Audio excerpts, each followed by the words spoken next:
This is Tamor Hussain reading for reviewer Jessica Howard. Over the years, Atlus, the studio behind the Persona series, Catherine, and Shin Megami Tensei, has developed a reputation for the way it approaches adult themes and dark topics unabashedly. While this series generally makes for an M rating and the mild discomfort that accompanies the clumsy handling of delicate situations, it also makes complete sense. Many of the studio's titles explore humanity and the human condition, both of which contain their fair share of darkness and messy situations. They're ambitious topics to explore, and for that, I've always had tremendous admiration for Atlus and its Persona series in particular. But even more important than simply starting the conversation is the way the studio frames it, how it juxtaposes the darkness against powerful messages about courage, morality, hope, and idealism to make everything more meaningful. These things combined are what make Persona so beautiful, what shapes its identity. Persona 5 Tactica not only exemplifies that identity, but revels in it, with its chibi art style along with situations and dialogue that at times feel straight out of the requisite beach episode of an anime. The game offers more levity than Persona 5 Royal, yet at its core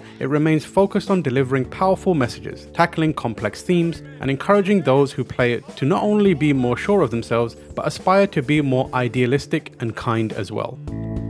Rebels! In the name of freedom, the time for revolution has come! Tactica does all this spectacularly, using a powerful story and two new characters you can't help but fall in love with. Altogether, these narrative elements draw players into the next chapter in the Phantom Thieves saga and reignite the flames of rebellion. Though I went into the game not sure if its genre shift or even the game's existence would truly feel warranted, I walked away from the game thankful for it and the comfort it gave me. Set shortly after the events of Persona 5 Royal, Persona 5 Tactica follows the Phantom Thieves as they embark on a new adventure through familiar yet uncharted territory. The journey begins at LeBlanc's, where Joker is serving up coffee and curry to his soon-to-be graduated friends, while the group discusses their plans for the future.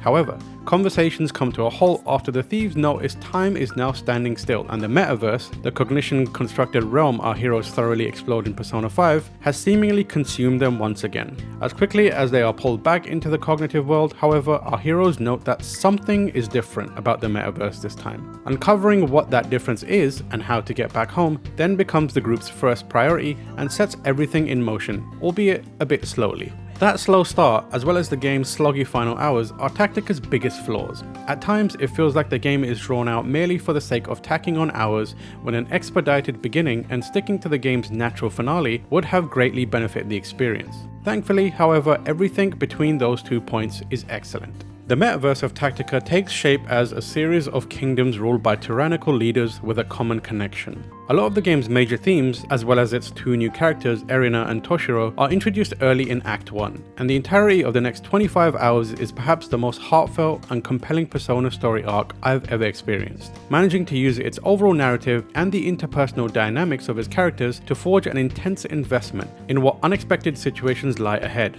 In many ways, Tactica is a blend of Persona 5 and Persona 3, as it deftly weaves an intense and emotional personal story into a larger one about what it means to grow older and become complicit in the subjugation of both others and yourself. Though it might sound strange, I felt extremely fortunate to play Tactica when I did. It was comforting to be surrounded by its relentless idealism, given the state of the world in 2023. On top of introducing two fantastic characters, Tactica also makes the series' existing cast of characters even more endearing. I have a great deal of experience in listening to others. Real proud of that one, huh? While I didn't feel especially close to Haru in Persona 5, for example, Tactica's visual novel style gave her, and every character really, more of a chance to converse with others and showcase her personality. It also features side quests and side conversations that are often more light-hearted and allow certain sects of characters to interact with one another, or even give Joker the chance to envision what marrying each of his party members would look like, without any added homophobia. I was particularly fond of how the older cast of party members spoke to Erina and Toshiro, and how the traumatic experiences they went through in previous games shaped their worldviews. The Phantom Thieves have been on quite a few adventures now, and the impact of them is evident in how they are more empathetic and more assured of their life's mission. The windows Tactica offers to its characters, as well as its rest system, which strengthens characters who sat out of combat, made me more eager to try out different party members and strategies on the grid-based battlefield. This was heavily rewarded, as combat in Tactica feels highly customizable and often more engaging than Persona's traditional turn-based combat. By cleverly positioning your party for triple attacks, landing critical hits to obtain a 1 more action, and placing teammates in the right places for opportunity attacks, you can make one turn pack all the oomph of several and completely change the tide of a battle. It very effectively mimics the flow and feeling of exploiting a weakness and delivering an all-out team rush attack in the recent Persona games. Additionally, each character features a fairly sizable skill tree that you can respec at any time, and it gives them unique abilities and contributions to battles, as well as a set of inherent skills. Haru, for example, has greatly reduced movement speed, but packs a huge punch with the right weapon. An, on the other hand, can traverse the battlefield with speed, but focuses more on magic than physical attacks. Another fantastic change is that the bulk of the action no longer resides with Joker.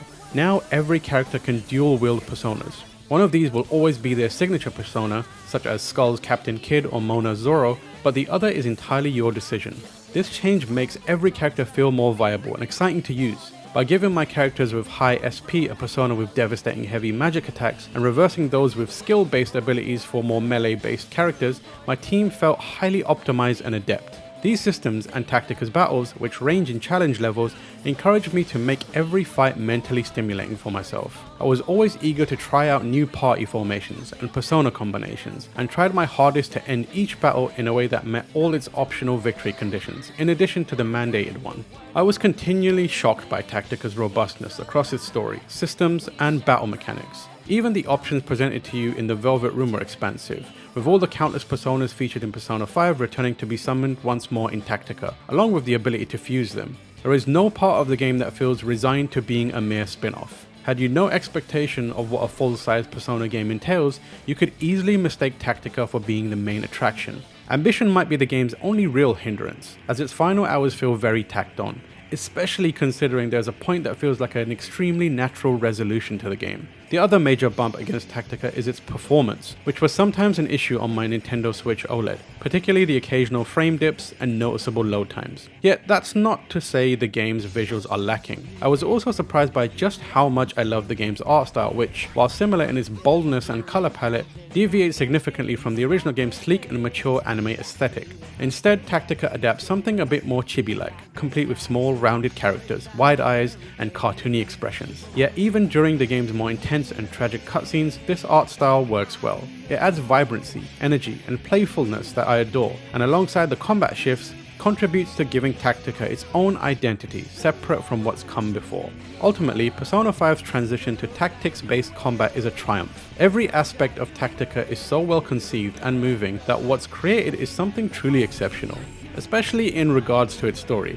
I grew to adore the Phantom Thieves even more and fell in love with Toshiro, Irina, their story, and everything their characters stood for. Despite being a spin-off, Tactica has a beautiful message delivered with a clear voice. It's a fantastic addition to the Persona 5 universe, one that celebrates its spirit and resolve, while also taking the conversations and ideals explored in the game to new heights.